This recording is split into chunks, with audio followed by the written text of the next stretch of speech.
ദിലീപ് ഇന്ന് വിദേശകാര്യ സെക്രട്ടറിയുടെ യോഗത്തിൽ പറഞ്ഞ അതേ സംഭവം പാകിസ്ഥാൻ ആവർത്തിക്കുന്നു എന്ന രീതിയിലുള്ള വാർത്ത വരുന്നുണ്ട്.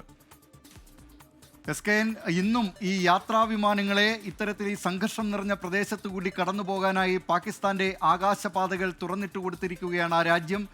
നേരത്തെ തന്നെ ഇന്ത്യ ഇക്കാര്യത്തിൽ, അതായത് ഈ സംഘർഷത്തെ തുടർന്ന് പാകിസ്ഥാനിൽ നിന്നുള്ള ആക്രമണം ഉണ്ടാകുമ്പോൾ അതിനെ ഇന്ത്യ ശക്തമായി പ്രതിരോധിക്കും, ശക്തമായി തിരിച്ചടിക്കും എന്ന കണക്കുകൂട്ടൽ പാകിസ്ഥാനുണ്ട്.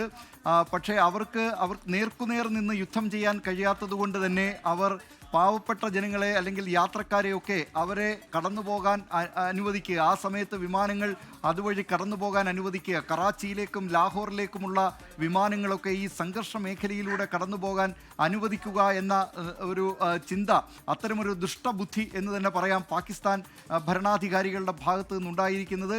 ഇന്ത്യയുടെ വ്യോമപാതയാകട്ടെ ഈ അതിർത്തിക്ക് സമീപമുള്ള വിമാനത്താവളങ്ങളൊക്കെ ഇന്ത്യ അടച്ചിട്ടിരിക്കുകയാണ്. അത് യാത്രക്കാരുടെ സുരക്ഷിതത്വം കണക്കിലെടുത്ത്, മറ്റൊന്ന് സേനാ നീക്കങ്ങൾ കണക്കിലെടുത്ത് ഇതൊക്കെ പരിഗണിച്ചാണ് ഇത്തരത്തിലുള്ള ഒരു തീരുമാനത്തിലേക്ക് ഇന്ത്യ എത്തിയത്. പക്ഷേ പാകിസ്ഥാനാകട്ടെ നിർബാധം അവരുടെ വ്യോമ മേഖല യാത്രാവിമാനങ്ങൾക്ക് കടന്നു പോകാനായി തുറന്നു കൊടുത്തിരിക്കുന്നു. ഇത്ര വലിയ സംഘർഷം നടക്കുമ്പോൾ ഇന്ത്യയുടെ ഭാഗത്ത് നിന്ന് ശക്തമായ തിരിച്ചടി ഉണ്ടാകും എന്ന് അവർക്കറിയാം.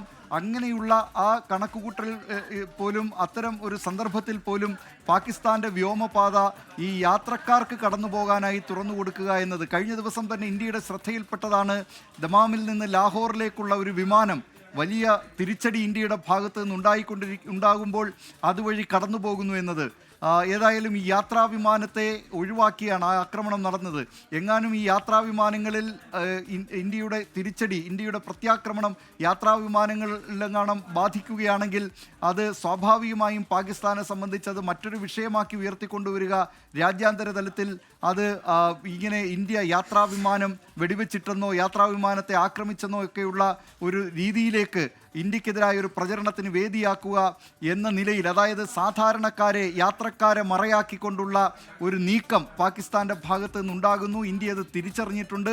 പക്ഷേ പാകിസ്ഥാൻ അത് കണക്കാക്കാതെ തന്നെ യാത്രക്കാരുമായി ഈ വിമാനങ്ങൾ, അവർ ഒരുപക്ഷെ യുദ്ധമേഖലയെക്കുറിച്ച് അറിയുന്നുണ്ടാവില്ല. ഈ വിമാനങ്ങളിൽ അവർ പെട്ടെന്ന് തന്നെ ഒരുപക്ഷെ അവിടുത്തെ നാട്ടിലേക്ക് എത്തുന്നവരൊക്കെ ഉണ്ടാകാം. അവരെ സംബന്ധിച്ച് ഈ സംഘർഷ മേഖലയിലൂടെയാണ് കടന്നു പോകുന്നത് എന്ന കാര്യമൊന്നും അവർക്കറിവുണ്ടാവില്ല. അത്തരമൊരു നീക്കം യാത്രക്കാരെ മറയാക്കിക്കൊണ്ട്, യാത്രക്കാരെ മുൻനിർത്തിക്കൊണ്ടുള്ള യാത്രാ വിമാനങ്ങൾ കടന്നു പോകാൻ അനുവദിച്ചുകൊണ്ടുള്ള നീക്കം ഇപ്പോഴും തുടരുന്നു. ഈ ഫ്ലൈറ്റ് റഡാറുകളൊക്കെ പരിശോധിക്കുകയാണെങ്കിൽ ഇന്ത്യയുടെ വ്യോമാതിർത്തി ഈ അതിർത്തി മേഖലകളിൽ വിജനമായി കിടക്കുകയാണ്, അല്ലെങ്കിൽ അവിടെ ഈ ആകാശത്ത് ശൂന്യമായി കിടക്കുകയാണ്, വിമാനങ്ങളില്ല. പക്ഷേ പാകിസ്ഥാൻ്റെ വ്യോമ മേഖല നോക്കുകയാണെങ്കിൽ അവിടെ യാത്രാ വിമാനങ്ങൾ പോകുന്നത് ഇപ്പോഴും ഈ ഫ്ലൈറ്റ് റഡാറുകളിൽ കാണാം. പാകിസ്ഥാൻ ഇത്തരത്തിലുള്ള ഈ ദുഷ്ടബുദ്ധിയിലൂടെ നേർക്കുനേർ തിരിച്ചടിക്കാൻ കഴിയാത്തതുകൊണ്ട് യാത്രക്കാരെ സിവിലിയൻസിനെ മറയാക്കിക്കൊണ്ടുള്ള ഒരു നീക്കമാണ് ഇപ്പോൾ പാകിസ്ഥാൻ നടത്തുന്നത്. SKN. ഓക്കെ, ദിലീപ് കുമാറാണ് വിവരങ്ങൾ നൽകിയത്. ഇപ്പോൾ ബൽറാം നെടുങ്ങാടി ഒരു കാര്യം റിപ്പോർട്ട് ചെയ്യുന്നു. അവന്തിപ്പോരയിലും പൊട്ടിത്തെറി ഉണ്ടായി എന്ന വാർത്തയാണ്. അതുപോലെ അമൃത്സറിലും ഡ്രോൺ ആക്രമണം ഉണ്ടായി എന്ന രീതിയിൽ വാർത്ത വരുന്നുണ്ട്. ബഠിൻഡയിൽ ബ്ലാക്ക് ഔട്ട് പ്രഖ്യാപിച്ചു എന്ന വാർത്തയുണ്ട്.